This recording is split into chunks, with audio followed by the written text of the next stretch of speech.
Olá, meu nome é Marcelo Vieira, seja muito bem-vindo ao canal É Sério? Hoje nós vamos falar sobre maçonaria. Mas antes da gente começar o assunto, não esquece de deixar o seu joinha, se inscreva no canal e aperte o sininho para você poder receber todos os vídeos daqui para frente. Tá bom? Então vamos ao que interessa.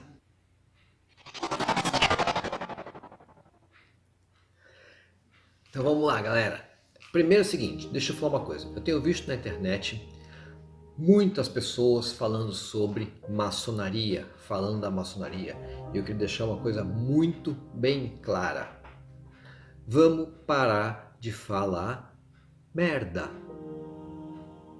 tá bom? E por que eu falo isso? Porque eu vejo pessoas falando que maçonaria é do diabo, colocam lá o selo de Davi ou de Salomão com o bode, essa aqui é coisa do demônio, que não sei o que, que a maçonaria é isso. Então vamos parar de falar merda. Tá? E por que eu falo isso? Quem é o Marcelo? O Marcelo é esse cara aqui, ó. Tá? Iniciado na maçonaria. Eu fui até o grau filosófico. Eu fui até aqui, grau 4 e aqui grau 7. Eu fui até o grau 7 da maçonaria. Então eu sei muito bem o que eu estou falando e o que eu vou falar. Tá bom? Então vocês têm que entender primeiro uma coisa que é o seguinte. Maçonaria não é uma religião. Maçonaria é uma filosofia. Beleza? Então entenda isso. Maçonaria não é uma religião. Maçonaria, ela aceita todas as religiões. Mas maçonaria é do diabo. Eu não sei quem foi o idiota que falou isso, tá? Mas eu vejo pessoas na internet. Eu vi outro dia um maçom, ex-maçom, se é que eu posso falar que é ex-maçom, né? Porque uma vez que você é maçom, você foi iniciado. Mas eu posso falar que o cara é um idiota. Porque o cara chegou no grau, diz ele que chegou no grau 33 da maçonaria, que é o grau mais alto da maçonaria, né? E aí ele se converteu para uma religião que aí começou a falar para todo mundo que ele, quando iniciou, ele cuspia na cruz. Isso é impossível, tá? Mesmo porque para você entrar na maçonaria, você tem que acreditar num ser supremo. A única forma de você entrar na maçonaria quando você é convidado e você ser aprovado pela maçonaria para poder entrar nela é você acreditar num ser supremo. Então não tem como a tua iniciação, na iniciação, você cuspir na cruz. Isso é um absurdo quem fala um negócio desse. Mas então vamos fazer o seguinte, vamos falar um pouquinho sobre a maçonaria, sobre a história da maçonaria. Então, a maçonaria, ela tem duas vertentes, né, de história que pode ser a possível origem da maçonaria, de como ela chegou, como ela existiu. A primeira vertente é o Templo de Salomão, conforme aqui na Bíblia. Se você pegar aqui em Reis, no capítulo 6, ele começa a falar de como Salomão construiu o seu templo, né, e o entregou a Deus. E Salomão, ele pegava aquelas pessoas que trabalhavam no templo e ela selecionava quem poderia compartilhar mais dentro do templo, obter mais informações e ajudar mais do que as outras pessoas. Então ele dividia lá em quem eram os operários básicos, quem eram os arquitetos, quem era o pessoal que planejava aquilo tudo. Ele fazia essas divisões. E é daí onde vem os graus da maçonaria. A outra vertente que o pessoal também acredita bastante é que a maçonaria teria vindo dos templários, né, dos cavaleiros templários que defendiam a Igreja Católica, que também a gente vai falar, é um outro assunto que a gente vai falar daqui para frente, mais lá para frente. Eu vou fazer um outro vídeo para a gente falar sobre os templários. Então, especificamente eram essas duas vertentes. Existe também uma outra que a maçonaria, que fala que a maçonaria teve bastante influência, que foi da Amorque, né, que é a Ordem Rosa Cruz. Na parte esotérica da maçonaria, que a maçonaria tem muita parte de esoterismo, a Amorque teria tido uma influência grande. Existe também, junto com o Templo de Salomão, existe uma outra ver junto com ali, né, meio caminhando lado a lado, que os egípcios também teriam influenciado. Isso se dá devido ao tipo de avental que se usa na maçonaria, que era o mesmo avental que os egípcios. Então existem várias histórias, mas as duas principais é do Templo de Salomão, né, que as lojas maçônicas são construídas da mesma forma que o Templo de Salomão, obedecem à mesma estrutura básica do Templo de Salomão. E a outra, se a segunda história, seria os templários, que devido à forma de iniciação, a forma como eles eram iniciados, tudo teria muito a ver com a forma como a maçonaria inicia os seus neófitos. Tá bom? Bom, maçonaria, ela tem alguns ritos. Ela tem o rito escocês, tem o rito do Niramita, tem o rito moderno, francês, Schroeder, brasileiro e por aí vai. Tem mais uma série de ritos. Eu fui iniciado no rito Adoniramita. Tá? E o rito Adoniramita, ele é, no meu ponto de vista, um dos ritos mais conservadores e tradicionais da maçonaria.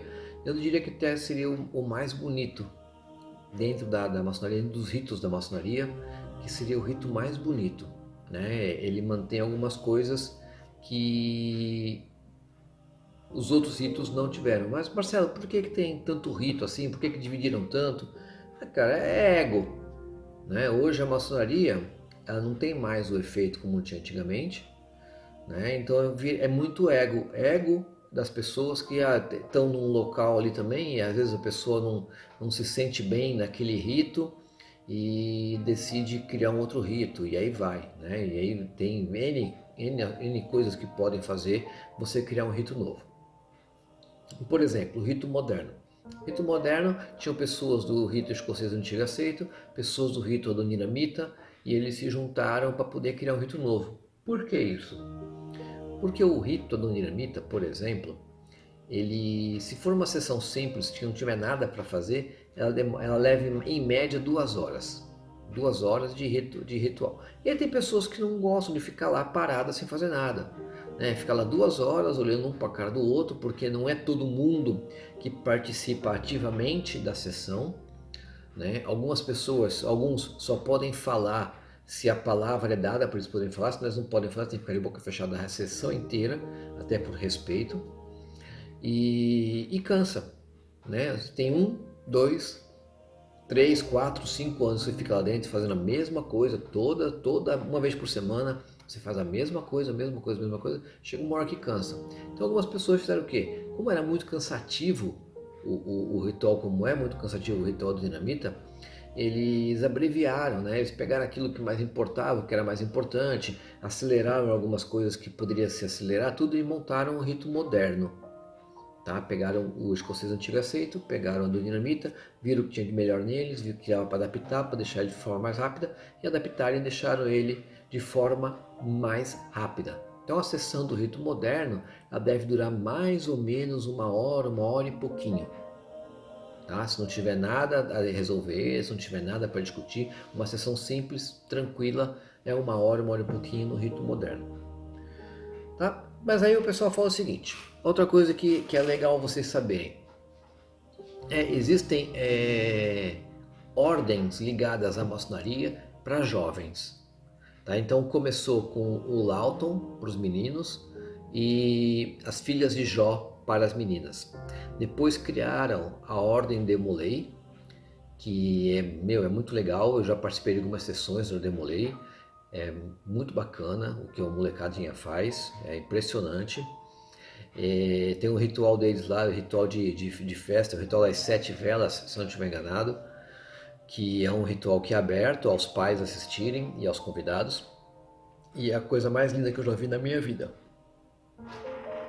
E tem as Rainbow Girls, que são as arco-íris, né? As meninas arco-íris, que vêm de uma ordem também que foi criada nos Estados Unidos e que trouxeram para cá, para o Brasil, e também é meio que coligado. Os dois fazem o mesmo tipo de estudos, né? Também tem os estudos, tem a parte de de respeito, de ordem, de uma série de coisas, de hierarquia, e é bom porque a molecada acaba aprendendo esse tipo de coisa. Aí tem uma outra coisa que o pessoal fala muito aí, que fala assim, na maçonaria eles dão certo, eles conseguem tudo porque eles são obrigados a dar um emprego para quem é maçom. Então eu vou falar uma coisa muito sincera para você, é mentira. Não existe isso de dar emprego para quem é maçom. O que existe é o seguinte, se você é dono de uma empresa e você é maçom, e aí você tem duas pessoas que estão no mesmo nível de conhecimento para a vaga que você tem. Duas pessoas. E essas duas pessoas, uma é maçom e a outra não é. Se você faz parte do mesmo tipo de ideologia e você sabe qual é o caráter que é pedido para entrar na maçonaria, você vai escolher o cara que é maçom. Por quê? Porque os dois têm o mesmo conhecimento, o mesmo nível intelectual. Então, você vai optar para desempatar pela parte de caráter. E teoricamente, seguindo, né? Isso não é verídico, não é 100%, mas seguindo os preceitos da maçonaria, o cara que é maçom teria um caráter mais ilibado. Tá? É como se fosse, isso acontece em outros locais também, acontece na igreja evangélica, acontece em alguns outros locais que isso tem mais perto, e é comum isso acontecer. Não tem esse negócio que eles dão certo, não. O que existe na maçonaria, e que existe, isso é bem forte, né? Em algumas lojas, não em todas, mas em algumas lojas é bem forte, é se um irmão lá da loja ele está passando por dificuldade, a loja se reúne e ajuda aquele irmão. E isso se chama filantropia. Então, na maçonaria, um dos conceitos básicos da maçonaria é praticar a filantropia. Então, eles vão pegar esse irmão necessitado, que está desempregado, ou que está passando alguma necessidade, que a empresa está com algum problema e tal, e eles se juntam, se unem e eles ajudam a esse irmão que está ali precisando. Tá bom? Aí tem uma outra coisa também que o pessoal fala muito, né? O pessoal fala assim, porque tem um bode. Porque eles colocam a cara do bode lá e tem um bode com a estrela de Davi de cabeça para baixo, tal, não sei o quê, porque isso é do diabo. Então eu vou explicar para vocês o que é a história do bode. É o seguinte, os judeus, os hebreus, os judeus, eles às vezes queriam contar um segredo para alguém. Né? Eles precisavam contar um segredo. E se ele contasse para uma pessoa, não era mais segredo. Porque a pessoa provavelmente iria contar aquilo para outra pessoa e já iria virar bagunça. Só que ele não estava mais aguentando. A pessoa não aguentava mais guardar aquilo com ela. O que ele fazia? O cara pegava um bode, levava no alto da colina e contava o segredo na orelha do bode. Como o bode não fala, o segredo estava guardado e o cara se sentia aliviado de poder externar aquilo para fora e sem quebrar a promessa dele de ter guardado o segredo.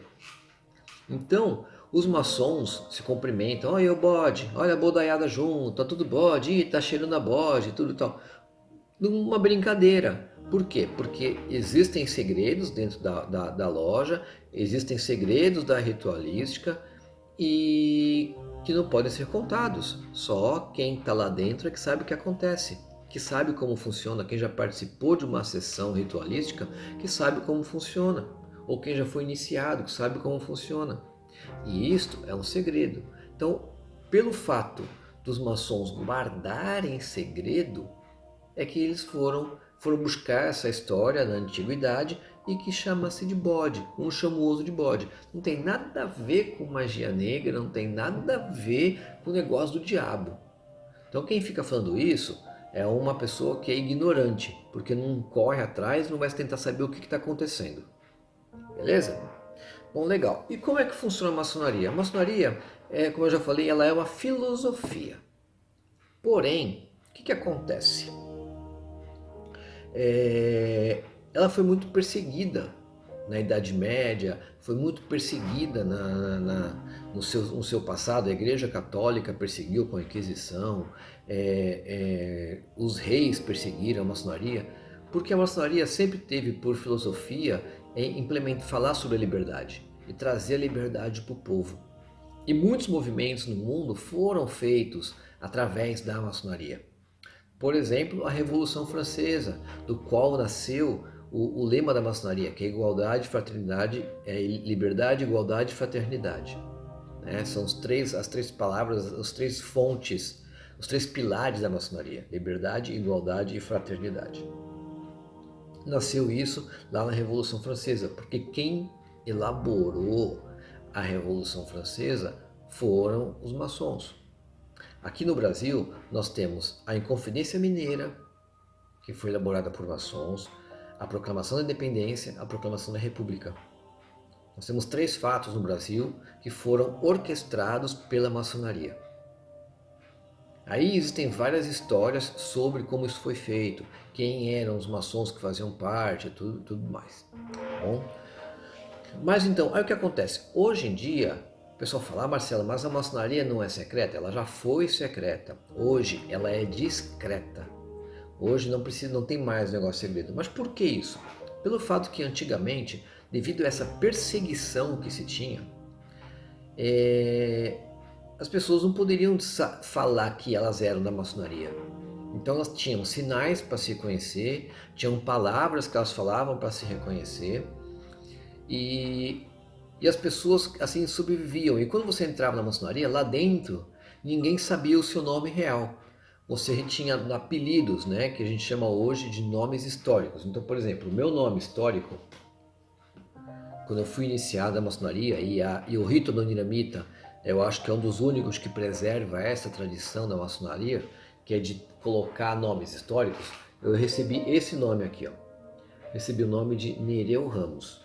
Quem foi Nereu Ramos? Nereu Ramos foi um político que chegou a ser presidente do Brasil por um pequeno curto espaço de tempo, né? E ele era maçom. Então, normalmente, esses nomes históricos é em homenagem aos maçons que foram personagens ilustres de alguma história no mundo. Então você tem vários aí, Dom Pedro I, Tomás Antônio Gonzaga, então tem muitos no Brasil e fora do Brasil também. Porém, o que acontece? A maçonaria hoje, ela é um mundo que vive dentro do mundo. Então, o mundo da maçonaria fugiu um pouco da origem dela, do que ela prega como essência de maçonaria. O que acontece é que as pessoas entram na maçonaria com vontade de obter sucesso em alguma coisa, de obter algum resultado financeiro e monetário. Então o cara, quando entra na maçonaria, ele fala: eu vou entrar na maçonaria porque aí eu vou conseguir, minha empresa vai crescer, porque eu vou conseguir melhorar meu emprego, porque eu vou conseguir ganhar mais dinheiro. O cara entra com esse objetivo da maçonaria. E a maçonaria não é para isso. A maçonaria, sim, é para ter pessoas lá dentro que vivem numa casta da sociedade mais alta, num nível mais alto da sociedade, e que tenha poder de influenciar as pessoas para poder atingir, mas não para chegar lá e tirar proveito do cargo da maçonaria, de ser maçom.